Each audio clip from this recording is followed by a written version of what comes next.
Thank you very much. As Chris said, thank you for that nice introduction. My name's Joe Hill, Director of Towner Art Gallery, and I've been the Director since 2018. So I joined in March 2018. And it's a bit intimidating being in a room full of people that have a connective, many years of history knowledge of Eastbourne. So if I get any facts wrong, just heckle me and tell me what I've absolutely got wrong. But I thought today I would talk to you a little bit, give you a little bit of the background, because it's my personal interest, it's my research area, about the new Towner. So I'm not going to be talking about, many of you might remember the old Towner at Gildridge House, a much loved organisation, but I'm going to talk about the transition to the new Towner. And some of you in the room may have been involved in that project, so I apologise if I get anything wrong. But I'm coming at it from my own perspective. I'll also use it to talk a little bit about, I suppose, my approach as a leader of that organisation and what we've done over the coming up for 7 years. I can't believe it's quite 7 years, but coming up for the 7 years that I've been at the helm of the organisation. Firstly, I just wanted to say that for those of you that don't know, it was last year actually we hosted the Turner Prize. It may seem 2 years ago, but it was 2023, which was also the centenary of the Towner, and it was an absolute honour to be able to take the organisation into its 100th year and be able to celebrate what started with 24 paintings and £6,000 given by Alderman Towner, and has now become a sort of nationally and hopefully internationally recognised arts institution that welcomes now over 200,000 visitors a year through the door. So it's had a long journey, and it is so important to the history of art, not just in Sussex, but in the whole of the UK. And I'll talk a little bit about that at the end. But I wanted to focus in on this moment around the millennium switch and the development of the new Towner, because I think it really sets the mood for where things are and where things have gone. So I wanted to start, this isn't the Towner, this is actually the Whitechapel Art Gallery in East London. And this goes back, this was opened at the turn of the 20th century. And it was the first time that people really wanted, certainly in the London area, not so much in the northern communities, but certainly in the southeast, wanted to take great works of art and put it in a community that hadn't normally had access to it. So quite poor area of Whitechapel in the East End of London, and wanted to take art to that community.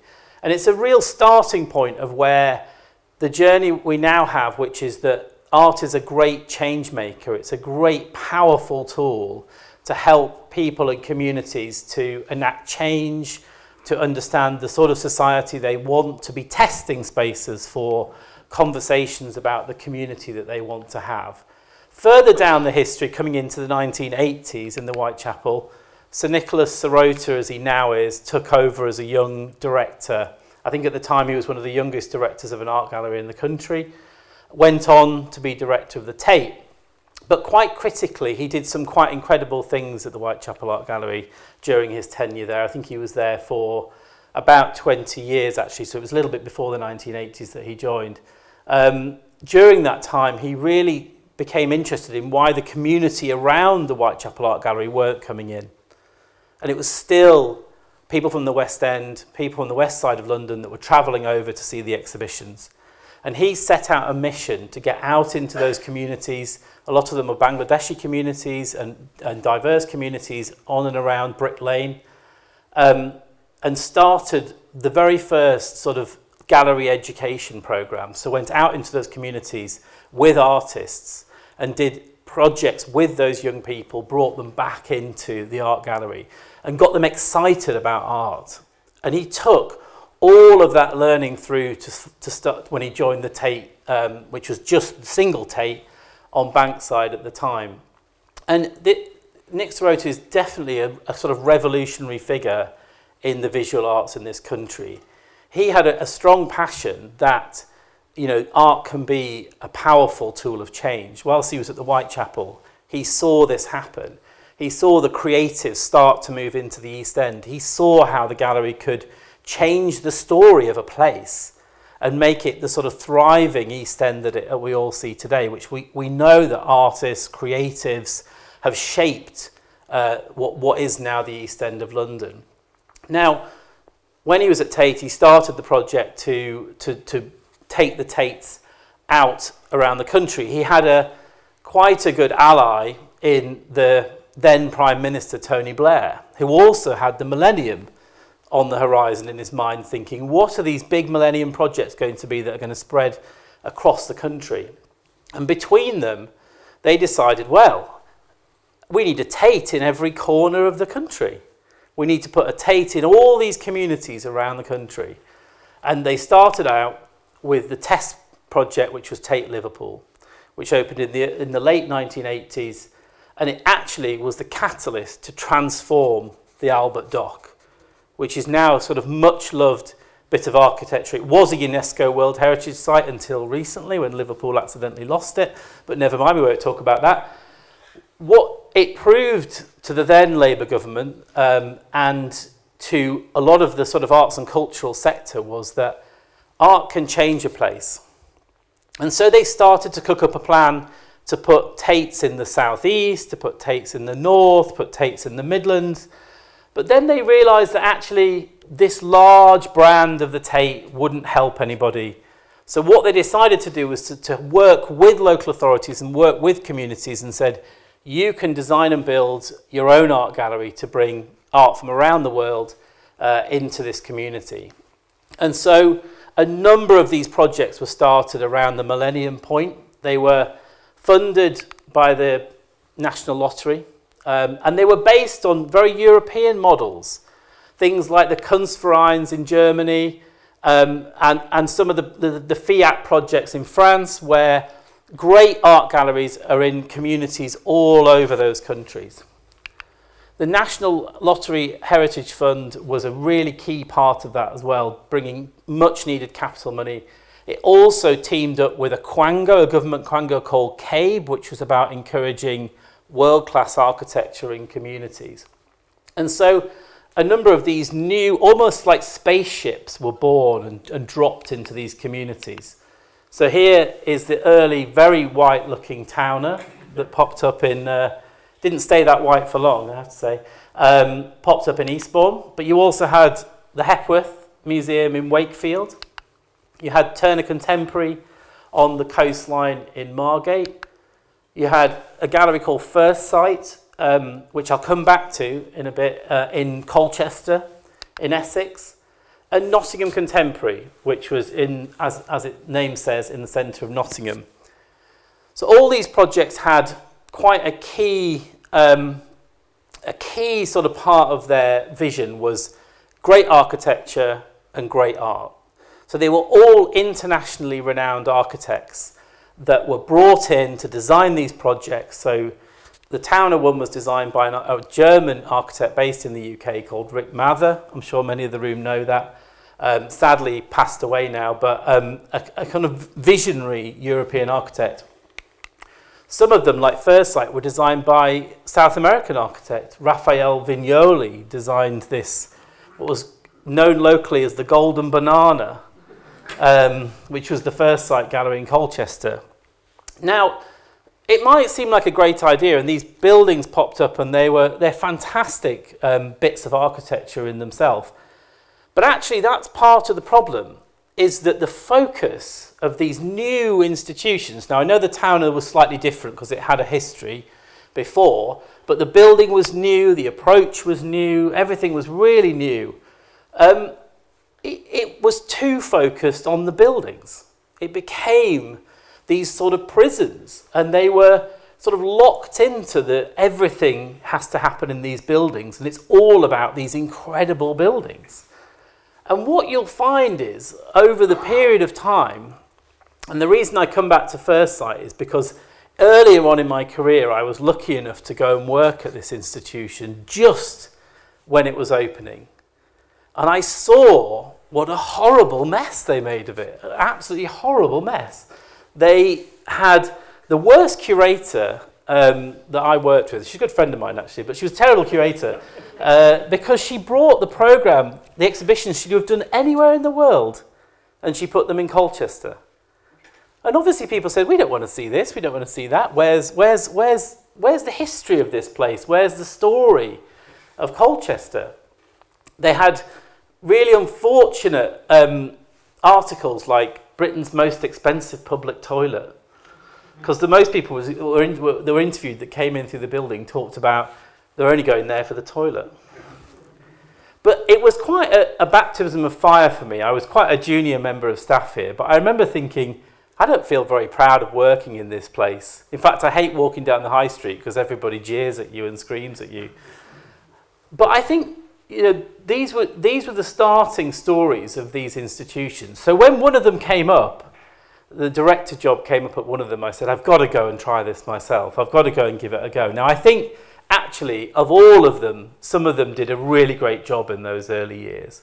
I think Turner Contemporary in Margate really thought about how it connected with that place. Similarly with the Hepworth in Wakefield. It really, really had visionary leaders. But a number of them have floundered. The Towner isn't one of them.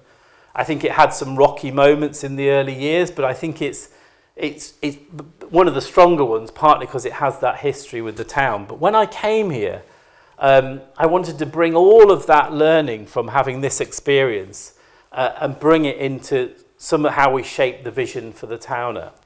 And for me, you've got to get rid of the building. You've got to forget the building, because it isn't about the building. It's about people and it's about place. So this is why we did this. In the first year that I got here, I said, right, we've got to do something to this building. We've got to change what the building's doing with its surroundings. And I remember I actually received a death threat for this. When we put out the open call, I got a letter that said, I'm going to find you. This is you can't do this to this iconic building. And if anybody remembers, we commissioned this artwork for the outside of the building in 2019 for the 10th anniversary of the building opening. And it was only meant to be there a year. It was a temporary commission, and it came around a little bit by accident because if you remember, the Congress was being redeveloped at the time, and the building site was terribly messy, and they'd made the white paint really, really dirty.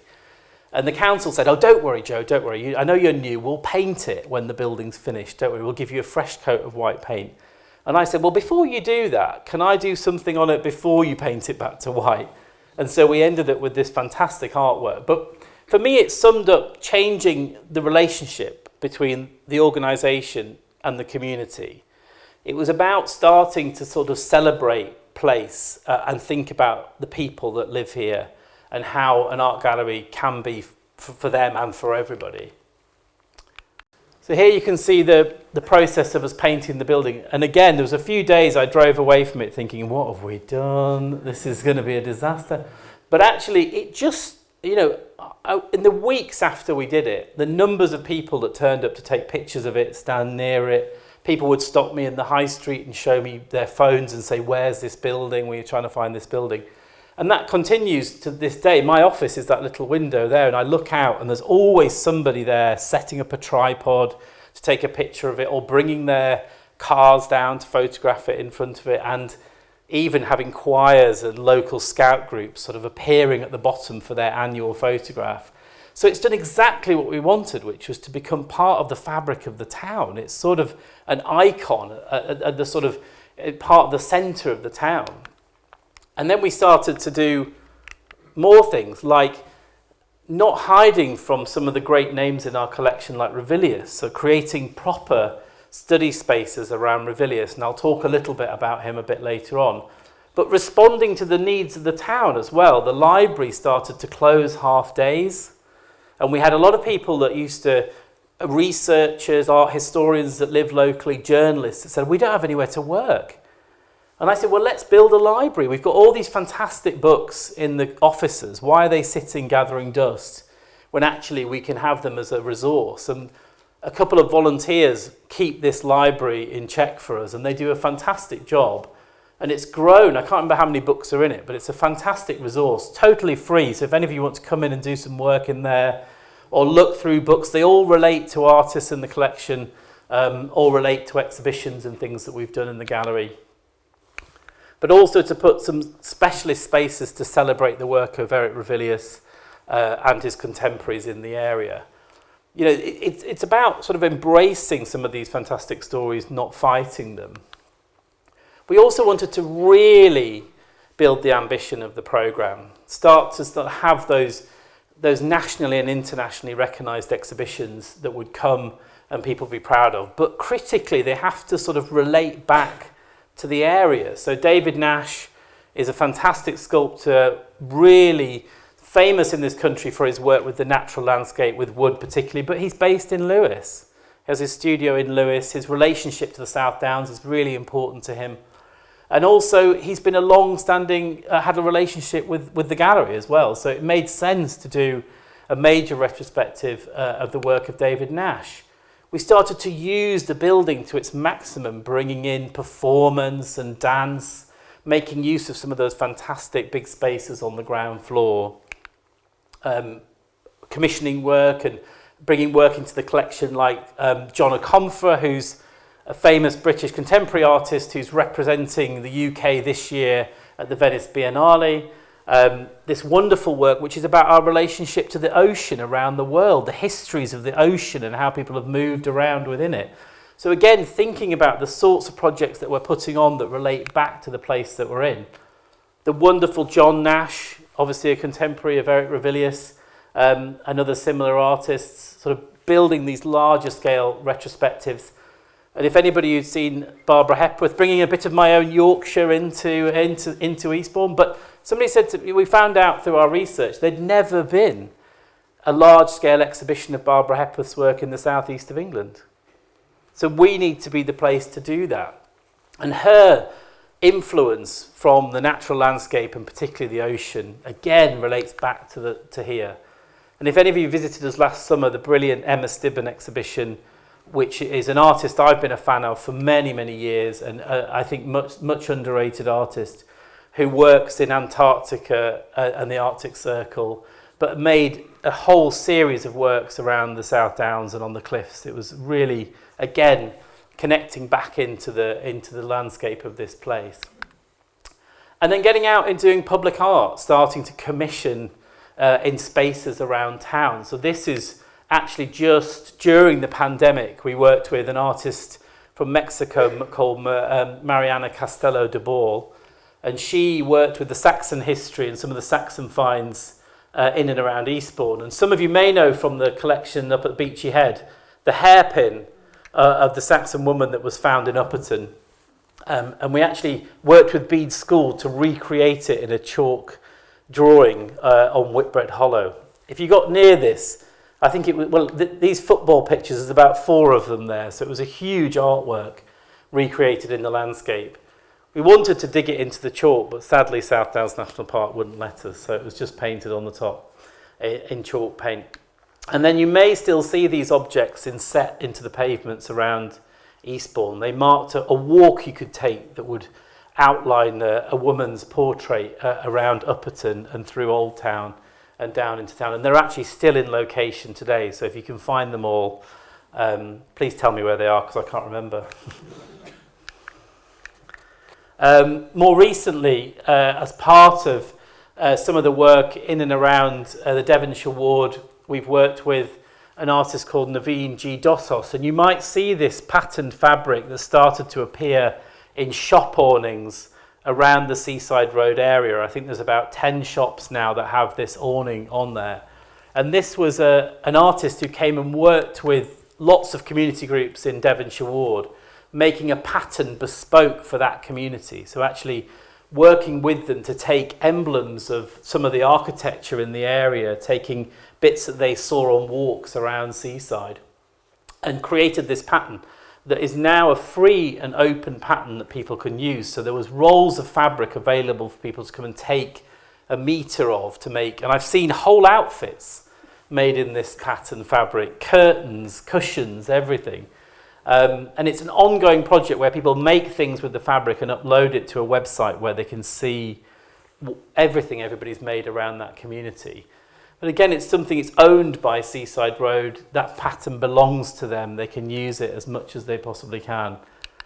And then more recently, working in Shinewater and Langley with an artist called Verity Jane Keith, who I knew back in Essex when she was driving a mobile museum around the streets of Dagenham and introducing the estates to objects. So she did this fantastic archaeological dig with young people in Langley, and they cast those archaeological objects and made permanent artworks out of them. So if you go around the Langley and Shinewater area, you'll see these large-scale artworks. There's one very near the shopping centre in the circular bit where that bridge sort of spirals down. You can't miss it. But so many people from that community were involved in the development and shaping of that artwork. So that brings us to the Turner Prize. And this was something that, for me, we started the conversation about this when I arrived, because when we started to think about how do you celebrate a centenary year, how do you sort of use the centenary to sort of push the profile of the organisation forward, we started to talk about what's the atmosphere of the year. How do we run through it? So can we start with looking back at the past and focusing in on the collection, which is what we did in the early part of 2023. Then through the summer, we did the really ambitious Barbara Hepworth exhibition, bringing that sort of national, international scale exhibition. And then at the back end of 2023, we launched the Turner Prize, which is obviously quite a nationally well-known contemporary art prize, which very rarely comes out to a regional space like Towner. So we had to lobby the Tate hard to select us as a venue for the 2023 Turner Prize. And when they visited, they were absolutely blown away by some of the changes we've made to the building, but also the support structure around the gallery, how the council was supporting the gallery, but also local groups and people. They could see that the town could benefit from the Turner Prize coming in with the tourism and hotels that are here, but also how the gallery would be able to deliver it because it had this very strong support network around it. So Chris asked me to give you a few facts and figures of how the Turner Prize year went. Just to give you a little bit of background, we wanted to make the celebration of the Turner Prize a town-wide one and not necessarily just be focused in again on the building. So we spoke to our friends at the Arts Council who kindly supported us to do a project called Eastbourne Alive, which was a sort of wraparound project. I hate that term, wraparound, but it was a sort of mini city of culture, let's call it. I'll tell you, it cost an awful lot less than a city of culture does. But it enabled us to work with different communities to bring lots of our young people in the town into the gallery for the very first time. And also to animate areas of the public space around Eastbourne. And it also allowed us to do some genuine research into our audiences and what they thought and where they came from and things like that. So there's some data here to share with you. So Turner Prize welcomed over 130,000 people to Towner. That was during the 6-7 months that it was on. So by far the most visited exhibition we've ever done, and by quite a considerable margin. It meant that we reached a maximum audience figure for that year of around 215,000 people through the door, which is just phenomenal, really. But the most important thing for me was that we could use the project to get young people excited about arts and culture, going back to the very origins of that Whitechapel story. So this was the thing I said to the team. I said, I want to work with every student in secondary schools in Eastbourne and the coastal area. And then somebody said, that's about 40,000 people. I said, okay, we'll pare that down a little bit. And I said, what about if we could target 1 year and we could work with every student in that year? And they said, well, what year would it be? So we did a bit of research and we found out that year 9s, which is 14-year-olds, I think. I don't know exactly. But around year 9s was the year that was just before students started to make their decisions around what GCSEs they were going to do. It's quite a pivotal year in which people are shaping the future of their life. So we wanted to propose to them, why not take a creative subject? Why not think about a creative career? And so we set out to work with all year 9s across the 16 secondary schools that are based in the coastal area around Eastbourne, which was around 3,000 students. And what we did was we left the Mondays, when we're closed to the public, we let the students run riot in the gallery on those Mondays, and they had the whole day in the gallery. And I'm delighted to say that we had over 3,000 visits from those year 9s and other years as well. But critically, that year, the year 9 students had a whole programme of artists, training for their teachers around confidence in arts and culture. And we put artists in schools as well, so we made sure artists were in schools too. I'm going to canter through some of this stuff because it's quite detailed in places. So that was the partnership project with Arts Council Eastbourne Alive. Big part of that was youth voice. And I'm pleased to say through that project we managed to get a youth voice motion on all council debates now. So youth voice is considered by our borough council when making key decisions. Because a lot of the people, young people we talked to in this town said they just weren't being listened to and they weren't being talked to about the future of the town. So here are some of the impacts. So it delivered 385 events, 20 public artworks, engaged with over 300 artists, most of them based in and around Eastbourne. And it was a fantastic way to bring new artists that we didn't know about to the surface. Brilliant dancers and movement artists that did brilliant projects throughout the town. People tended to like it. We had 250,000 audience members, 12.8 million engagements, and 78% of those people would recommend Eastbourne as a place to come and visit and stay in. The big thing for me was, does it benefit the town economically? And I'm delighted to say we had additional to our normal impact on the economy. It benefited it by £16.1 million. And it increased day visitors spend as well, there was a really interesting statistic which I think might come up in a bit, which was about the focus on independent businesses as well with some of those visitors. They really prioritised some of the independent businesses in the town. And I think it had a positive impact, and I'll show you some of those statistics in a minute. But as Chris said, it's quite detailed, this, so you can see some of this on the website. But essentially, both sort of residents and visitors, it changed their thoughts about Eastbourne being a part of the project or visiting some of it. So here is some of that broken down and some of the sort of inspiring quotes. Inspiring and unexpected art in the shopping centre. Anyone could feel free to go in. Here's some of the economic impact here. So an amazing figure was of the people surveyed, and these weren't surveyed at the gallery, they were surveyed on and around the high street, the seafront. Said 36% of them said that the Turner Prize was a key part of them coming to the town for that visit in that period. So it's a huge impact on the numbers.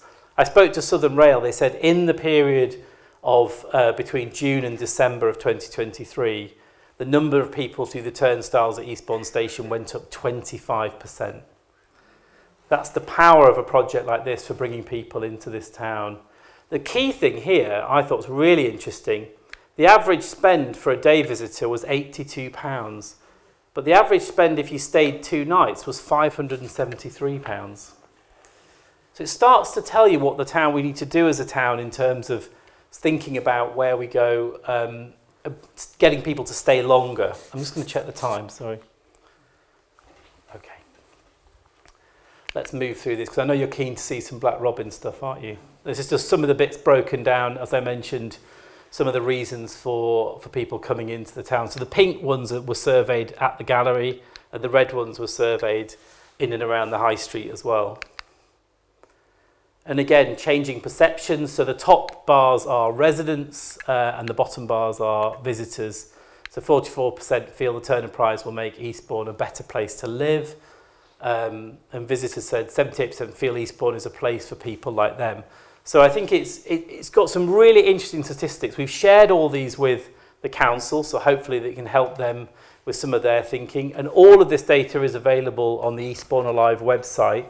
So if you do want to download the full reports and read it, it's quite interesting, and it can help hopefully shape some of the conversations that we have about what we do with the town and some of the strategic projects that we engage with. What was interesting, though, was when we surveyed younger residents, because some of their views of the town are not brilliant, I have to say. So this is what they call a word cloud, where they take all the responses from those people and they find what are the words that come up the most. Dirty, boring, cold, but there is clean and beach and busy and a little bit of atmospheric.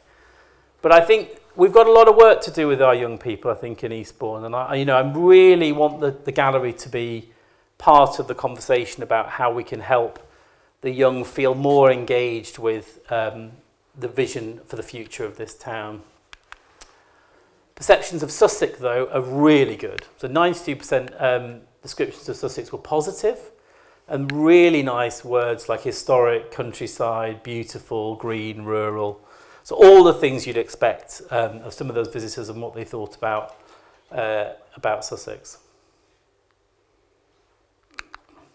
Okay, so that brings us on to the next bit. So we've done a little bit of a history of where the new town came from, a little bit about the way I work and the way I've sort of shaped the organisation through the huge project that was Turner Prize. And I have to say that the team at the town were absolutely fantastic in delivering what was an enormous strategic project. It took a lot out of the team, but they did the most professional job. The Tate said to us, I don't think they'd worked with a regional partner that had been more competent in delivering that so well. And actually, we barely saw the Tate, so that tells you how much they trusted us to get on with that. So, Black Robin Farm. A lot of you will have seen bits of information about this and probably read some things, hopefully not on Facebook. But I wanted to talk you through a little bit about where the project came from and where it's going. So when I started, we did a complete revisioning of the town, as I mentioned. And one of the things we talked a lot about was what are our strengths? What are the things that the gallery does really well, and what does the collection do really well? And one thing was our relationship to landscape and our environment. And that kept coming up time and time again, that we wanted to be the gallery that people thought about in the UK that really was looking at our landscape and our changing environment. But the sad thing is the gallery was locked into quite an urban setting in Eastbourne. So what we started to do, this is right back in 2019, was start to look for a site out in the South Downs that we might be able to work with artists. We might be able to have a residency programme, they call it, where we'll put an artist in the landscape and see what they make. So we were looking at small projects around Firle and places like that. We were looking at Peggy Angus's house, if people know your art history of Sussex, a really famous artist and maker from the South Downs. But then there was an opportunity came up to have a look at the farm complex at the top of Beachy Head here at Black Robin Farm. And at the time, the farmer was coming to the council saying, these buildings aren't fit for modern farming practices, and I don't really want to be responsible for looking after them longer term, because it's quite a responsibility. So they started giving elements of the farm back to the council. These are council-owned farm complexes. As you probably know, the whole Downland is owned by Eastbourne Borough Council. And I think at the time there was a lot of ideas flying around about what could possibly be done with these farm buildings and how they might contribute, particularly to the visitor economy in and around Eastbourne and the Seven Sisters. And I think we threw our hat in the ring with a proposal, which was actually a very ambitious proposal, which was to build a sort of cultural space of the future that would bring together arts and culture, heritage, and environment and ecology. So thinking about the past, the present, and the future. And the project was really going to be a strategic project that would take maybe 10, 15 years to complete over a long, long period of time. But then the Levelling Up Fund was announced and we were able to bid as a town. And actually, the government were quite clear that the visionary view of Black Robin Farm project was the key to Eastbourne winning that success. Heritage and culture was a very important part of that Levelling Up Round 1 investment, and opening up some of that landscape to the people of Eastbourne who've owned it for almost 100 years was seen as a really quite a key and visionary project for that fund to invest in. So we set out, and the project has condensed its timeline quite considerably, and we're very close to starting the building process, hopefully in this year. But the vision was quite a tricky one for us because it was really important that we were not recreating Towner up on the downs there. It would have been wrong for us to build another museum in the space up there. It was really important to me that you didn't lose the essence of being in a farm. It was really important that visitors to it would feel the magic of that place, feel all the textures of the farm materials and get to experience it. Because when I'd been there, visited it many times, it's quite a magical place, and it has the ability to sort of de-stress visitors to it. It's in quite a unique geographical setting because it's in the valley that runs down towards Burling Gap from the escarpment at the top. So when you're deep in the site, you actually you're not connected with roads or buildings at all. It's very, very isolated. But the brilliant thing about it is it's very close to Eastbourne. And one of the things that I always thought when I came to this town was one of the keys to Eastbourne's economic success in the future is the Seven Sisters, is connecting the town better to this world-class landscape that we have on our doorstep. And this project is a catalyst for doing that. It's already starting to open up conversations with South Downs National Park, with the National Trust, with the UK government about how do we look after this landscape in the best possible way, but how can it also benefit Eastbourne? How can it be a place where people stay in Eastbourne and access it securely and safely, which doesn't harm this amazing landscape? And so I think the project is a set of buildings, but I'm asking you to go back to the beginning of the talk again and think a bit wider than that, about the strategic link that this project can make between the Seven Sisters and what's happening there and the town. And I see this as a bigger strategy that will involve lots of partners, people like the Eden Project and others that are having conversations with us about this space and this landscape, and about using it as a driver for change. But on the site here, I'll just talk you through some of the practicals.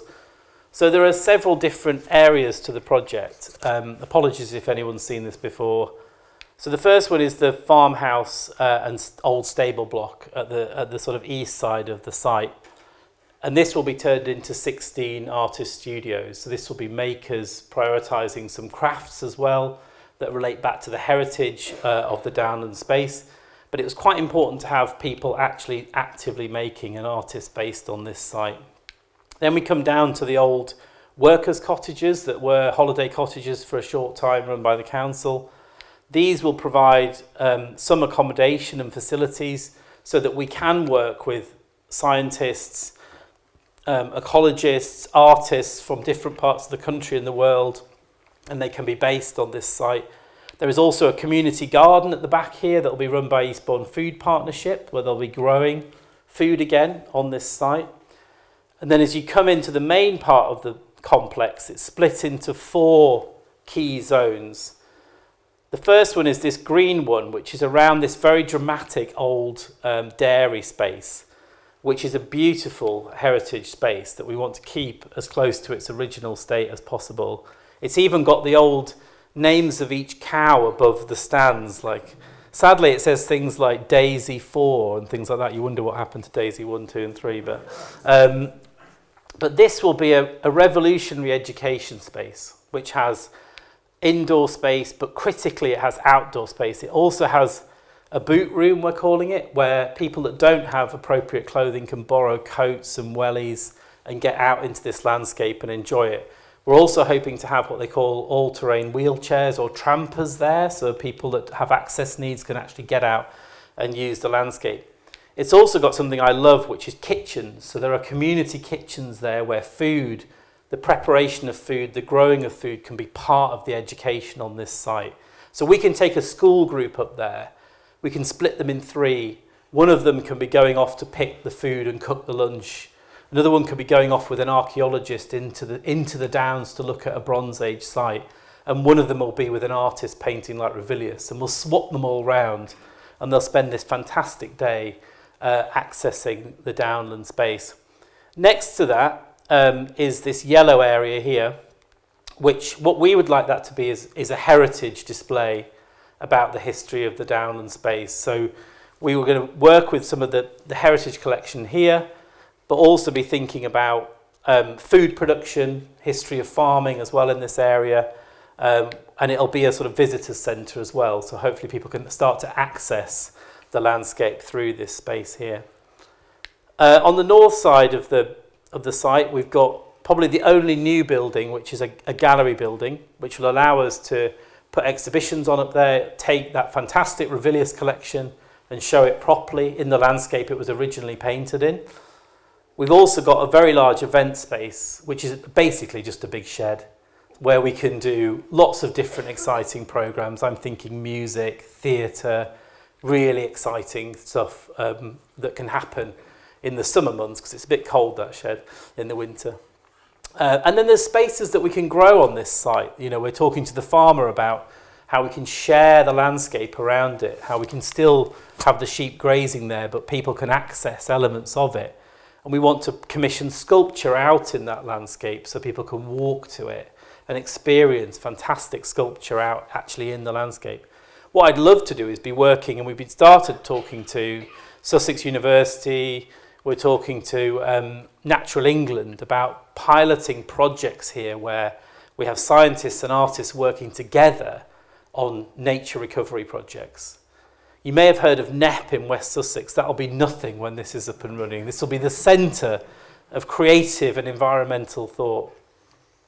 There's a really interesting building. I'll just point this out. We're not doing anything with it, but this is, we call it the implement store, but it's actually, it was the electricity substation for the war bunker at Beachy Head, and it's designed to look like a little church so it didn't get bombed. It's a beautiful little bit of Cold War architecture that just sits on the site. But you've got really interesting areas like there's a smuggler's tunnel runs underneath Black Robin Farm, hence the name. Black Robin was a slang term for a smuggler. So you've got loads of history to tap into. There's about 3 or 4 dew ponds in the immediate area that we're hoping to restore as part of the project. But the fantastic thing about this project is its ability to be cross-curricular. It brings heritage into the mix with arts and culture and environment. It's something that whenever I take people to it and we talk at government levels about the project, they get very, very excited about it. Sorry, I should show you some images of it actually. So as you can see, Chris was a bit damning, but I've tried to keep every sort of element of the farm. And a lot of this was South Downs National Park really pushing us not to lose the feeling of the farm.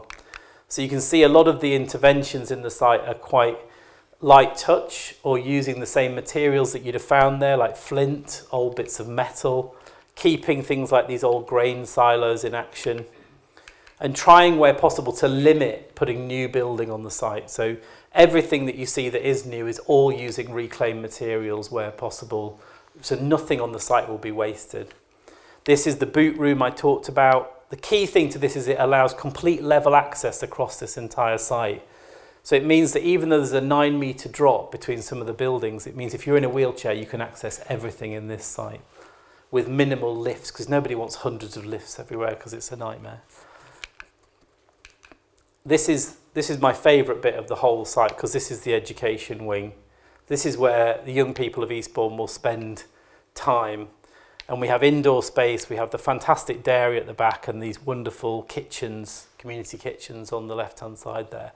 And the key thing is it's porous to the downs, so you can move in between the space. Because we want people to be outside. There's no people having it inside in this space. The idea is that people get kitted up and they get out into the landscape. Some of the teaching spaces that are inside, again, using materials that are very common in farming, so not trying to bring sort of fancy materials into the site, so using breeze block and concrete and wood. This is the dairy I mentioned that is just made safe and accessible but not particularly touched. This is the gallery building, so it's probably the only bit of more contemporary architecture you might see on the site. Was a bit contentious with South Downs National Park, but we made some concessions and they've supported it through the planning process. Again, wanting it to feel like you're in a farmhouse kitchen rather than in an art gallery. Some of the spaces with the Revilius paintings in them, and again some larger spaces at the back for us to put exhibitions on. This is the view from the Berlin Gap side of the site, looking back up at it. This is the implement store I mentioned earlier. But as you can see, any of the interventions don't look out of place. It still feels very much like you're standing and looking at a farm complex. And I think the possibilities here for us to grow this project over time and use it as that catalyst, as I said, to sort out some of the structural problems that there are with the Seven Sisters Park and reap some of those benefits back into Eastbourne are enormous. Another really key thing is, as part of the funding, we're putting in some new path structures through the site as well. So this is a brand new path on the north side of the site, which will connect down into the South Downs Way in the valley and through to Berlin Gap as well. So there'll be new routes that people can walk in and around the area too. And that's the project that is Black Robin Farm. I just wanted, have I got time, Chris? What have I got? Yeah, okay. I just wanted to talk to you a little bit about what we've got coming up this year, so you can get a preview before anybody else. So you've endured me for long enough that you'll get the first bits of information on our up-and-coming spring and summer programme. So the first one I'm really excited about, which will open in May, is a project called Sussex Modernism. Now, there was an exhibition called Sussex Modernism in 2016 or 17 in London, and it took some of the key artefacts from the collections of Sussex up to a place called Two Temple Place. It was curated by an academic called Hope Wolfe, who lives in Eastbourne. She's an art historian, but this is her research area. She has been looking at the history of art in Sussex over the last 250 years, and she has produced this enormous book which catalogues all of those stories of the last 250 years of Sussex and art.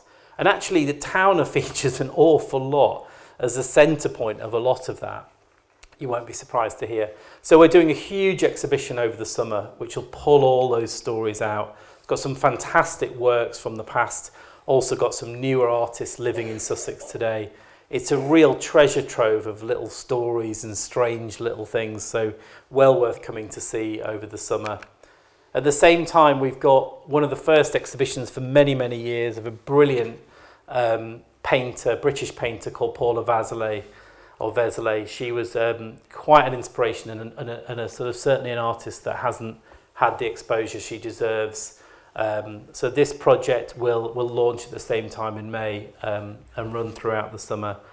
And then later on in the year, in the autumn, we're going to be doing a much larger and more permanent space dedicated to the work of Eric Ravilius and some of his contemporaries as well, like Borden, Peggy Angus, as I mentioned earlier, Tirzah Garwood, his wife, who's recently had a very large show at the Dulwich Picture Gallery in London. So we'll be putting a more dedicated and enriched display, more permanent display of the work of Eric Ravilius. It'll be much, much larger.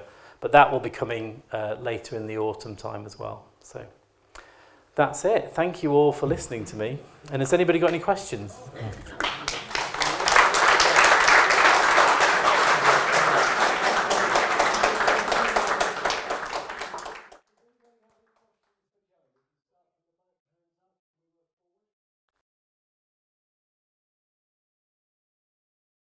Yeah, I mean, I can completely understand that because nobody wants to turn the Downs into a huge car park. So what we've done is there is going to be a small car park there, but it's only 45 cars, so it's very, very small. And it's actually on an area that is already sort of where cars are parking. It's the old campsite, actually. It'll be very, very limited. It's also been designed to be completely hidden by trees and bushes. It won't be concrete or tarmac either. It'll be grasscrete. So it's a very, very small car park, which poses a bit of a challenge for us because how do people get there? Because they're not going to be able to drive there. Or a few people might be able to drive. I mean, we had to put some accessible parking in there because we need to be able to provide that for people with access needs. So there is parking for people with access needs. But essentially, what we are doing is we're going to have a number of things. So we're working really hard to improve the pathway networks up there as well, and from East Dean as well, so people can more easily walk to the location. You'll have noticed there's a bus stop now being put on both sides at the end, so we're working really closely with the bus companies to get more public buses going up there. But critically, we'll be running shuttle services as well. So we're piloting the Art Shuttle, Sussex Art Shuttle. For those of you who don't know, Friday, Saturday and Sunday currently runs from outside the Towner to Seven Sisters Visitors Centre, to Littlington, to the two Charlestons at Lewis and Firle. That's a pilot project because we realise we're going to have to run some dedicated shuttle services. Now, what I would like to do, and I'm trying really hard to do, is to use this as an excuse to get the right people in the room to say, actually, the transport across the Seven Sisters area is broken, and actually you've got Burling Gap's a nightmare and doesn't work, so they need to be part of the conversation. Seven Sisters don't want people travelling by car to their site, so wouldn't it make more sense for us to work collectively and run some really good transport networks that connect people? Because what we want to do is use Eastbourne as the hub, so people come in on the train to Eastbourne and then they can easily get access to the Seven Sisters sites without having to get taxis or take cars and things. I know that's a sort of visionary view, but I think the conversations we've been having are very, very positive. People want to change. They don't want the landscape spoilt by cars. There is even talk about how long the Beachy Head Road can stay open because it'll fall in the sea eventually. And also there are issues around the suicides as well. So there's a lot of conversation about transport going on. To reassure you, there's not a huge car park there. So we are going to have to work more intelligently to get people there in different ways. And we're completely committed to do that. So there's a coach park actually at the Beachy Head pub. So what we've designed is a system where they would drop off at Black Robin and then they would turn and park in the dedicated coach park that's already there. So they would use the Beachy Head site for they wouldn't park on site because there is nowhere safely for them to park on site. And so we've made it so it's got a robust business plan so it can support itself. Sorry, can you hear me? Is that better? It's got a better business plan. It's got a business plan so that it can support itself. But the great thing about this project is it opens us out to lots of different income opportunities because it has that cross-curricular approach. There's a lot of money around environment and ecology. And actually we've got lots of really interested stakeholders that we would never have at Towner. And equally around heritage as well, that want to do something interesting on the Downs. I think we've got a great position because we've got a proven success track record as an organisation in delivering things. So we can get those government level investors to get excited about it. But I mean, the arts and cultural sector, it is a challenging time for funding at the moment. But what I found in my career, I suppose, is that people like to follow visionary success. And if you have these projects on the horizon, like the Turner Prize or Black Robin, you're opening so many more doors around because people want to follow ambitious organisations. And I think it will, in the long run, help us. I mean, the Arts Council are a key partner for us, and we've been having lots of conversations. It's an absolutely key strategic project for them. So they want to support us more to do it. Well, I think what you're thinking about is actually what Eden were proposing. So Eden were proposing a 3-part project. I think at one point there was some conversation about the levels, the seafront and the Downs. So it wasn't necessarily part of the project that we've been leading. But I agree with you. I think the area around the marshes and the levels is particularly interesting.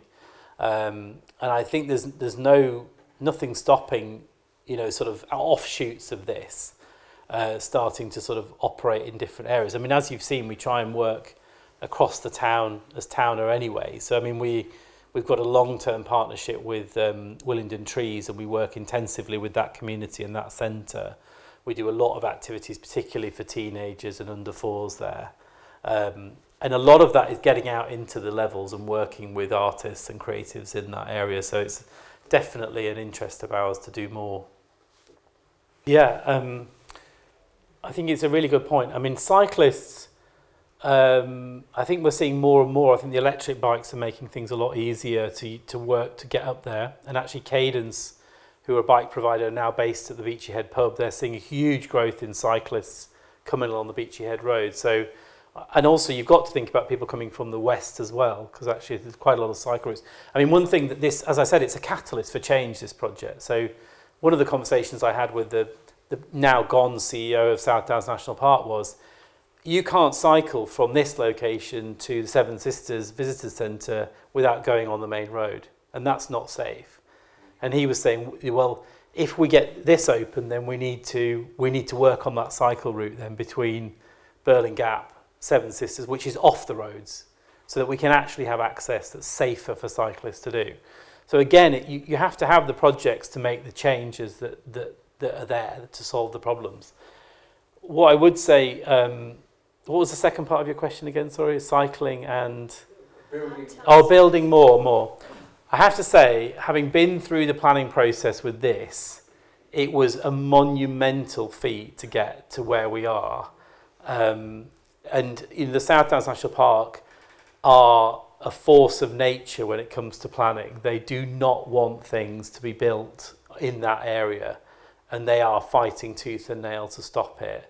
They support the project because it's so visionary and it has an opportunity to put nature recovery, landscape management and environment at the front of the story. We know that if you look at, I've seen the graph of when you talk to the general public, who do they trust when it comes to issues of environment and ecology? Right at the bottom of the list and at the scale are scientists and data analysts. Right at the top of the scale is David Attenborough. And then below that, it's TV, theatre, the arts. It's the emotional connection with the subject matter that's critical. And people that are in the field know that as a site like this, we can do that story, we can tell those narratives. And we have no intention of building a cityscape up there. The idea of this project is to celebrate that landscape. And if you look at the scheme, most of it is restoring old buildings that are actually going to crumble and fall to bits if somebody doesn't do this. There is very little new build intervention in the site, and we would be dead against doing that. Well, that's where I would say then this project could help with that, because the roads are clogged there already. The problem is the people are there. You've got the numbers of people, particularly international tourists, have doubled in the last 5 years going to Seven Sisters. This problem isn't going away. People are going to keep coming and keep coming and keep coming. But what we can do is we can manage those people better, and we can give them spaces to focus in on, or we can just let it go free for all like it is now, and the landscape's ruined, the traffic's a mess, no one can get there, you can't park, there's no access. What we need is to think strategically about how we all look after the Seven Sisters, the whole park, because it is getting overrun. I talk to colleagues at Burling Gap, they're saying, we're closing half the car parks. We can't cope. We don't want any more people. We've had enough. Anything that brings anybody else here, we don't want it. You talk to the Seven Sisters Visitors Centre, they're similar. They're saying, we're rescuing international tourists daily now getting stuck out on the Cuckmere. The challenges of the change you're talking about have already happened. And what we now need to do is to get better strategies and work closer together with those partners.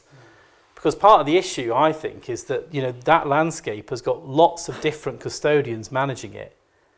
So you've got South Downs National Park, you've got the National Trust, you've got Eastbourne Borough Council, you've got Wealden District Council involved in there as well.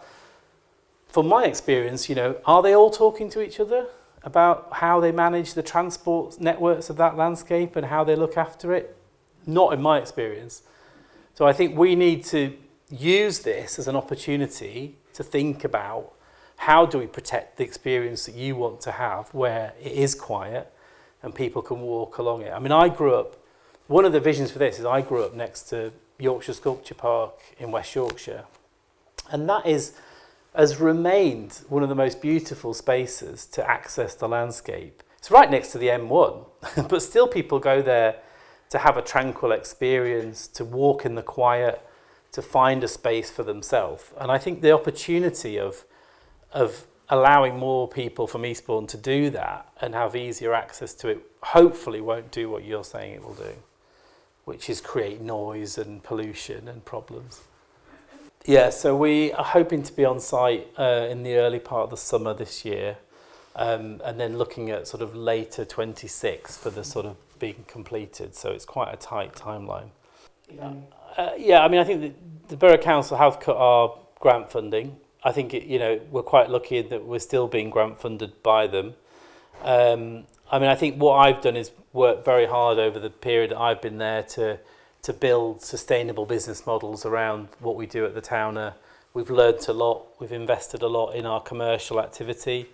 The cinema, for example, is a brilliant investment, doing very, very good for. So I think we've got a very skilled team around generating income. We've got a fantastic fundraising team as well. I'm confident that I'll put it this way. I think that our whole sector is looking at a time when local authorities can't invest in heritage, culture. So we're all testing the model and changing what we do to be resilient and live into the future. And I think part of what we're talking about here is doing some of that work. It's about how do we not stay in our bubble and how can we work better in partnership to make it work. So yes, it's frustrating that we're having funding cuts and it's very difficult, but we're a resilient organisation. We've been here for 100 years and we'll keep going. The Arts Council, as I say, are really big supporters. We actually had an uplift in our funding in the last funding round, and hopefully that'll happen again in the next funding round. But we'll work very hard to try and encourage it. So the projections for a 5-year period out are around 100,000 visitors a year. To put you in perspective, so Berlin Gap welcomes 600,000 visitors a year. Well, I mean, what I'm saying is if you look at 600,000 visitors at Berlin Gap and think about a sixth of that in terms of how you manage that, I think the town is more than capable of coping with that number. In fact, that if that's an additional to the tourism visitors in the town, then that would be welcomed. And actually, the key to this is getting people to stay overnight. I think, is there scope within the visitor economy to take more people in Eastbourne? Yes, because actually this town, I mean, I think you've got to think about how people travel. If we can encourage people to come by train and stay overnight. The great thing about Eastbourne, unlike a lot of seaside towns, and I've worked in a couple, where they got rid of all their hotels when the package holiday Europe market boomed, and they turned their hotels into flats and other offices and things like that. Actually, the brilliant thing about Eastbourne is we kept them all. They may not all be in the best state, but we've actually got them all here. We've actually got more beds in Eastbourne than they do in Brighton in terms of accommodation. So we can take a lot more visitors as a town. We have the accommodation to do it. Roads, challenging, but I would say, we are going to have to try and encourage people to start coming by train. A lot of our visitors to the town are come by train because we've got a catchment area into Lewes, into Brighton and into London. And it's easier to get here from those places by train than it is by car anyway. So yeah, I think as a town, we can take advantage of that. It may need some hotels to be renovated, but hopefully that's the catalyst to do it, I would say. Well, I mean, what I would say is that we work with a lot of school groups at the gallery here, and we don't charge schools anything to do any of the activities with us. So we're not expecting schools to pay. And actually what we are finding is people like the Arts Council are very keen to fund buses, materials, and things that enable us. So Eastbourne Alive meant that all those 3,000 students we could bring by coach, we could provide that, we could fund it, so the schools didn't have to worry about it. But what I think we are seeing, which is a positive move, is that arts and culture are back into the centre of the curriculum as it develops. And I think there will be a need. There's another thing which is around skills, which I didn't touch on, because the Black Robin Farm project has a big commitment around skills, work experience, work placements, apprenticeships, that sort of thing. And actually what we're finding is, the new government has an industrial strategy. One of those pillars is arts, creativity and culture, because we are a world leader in that area as a country. And so there is funding in the pipeline to support young people to get access to stuff. So yes, it's challenging, but we're willing to take that challenge and try and make it work as best we can. No, I mean, what I would say is, you know, the more ambitious and visionary we can be as a town, the more attention you'll get to whatever political system we end up with. You know, that's the thing. We have to be showing bigger ambitions to get the attention both of national and local government. I mean, I think the unitary thing that you mentioned earlier is an interesting one. I think it'll be a quick process, I think, and will be very disruptive. Thank you.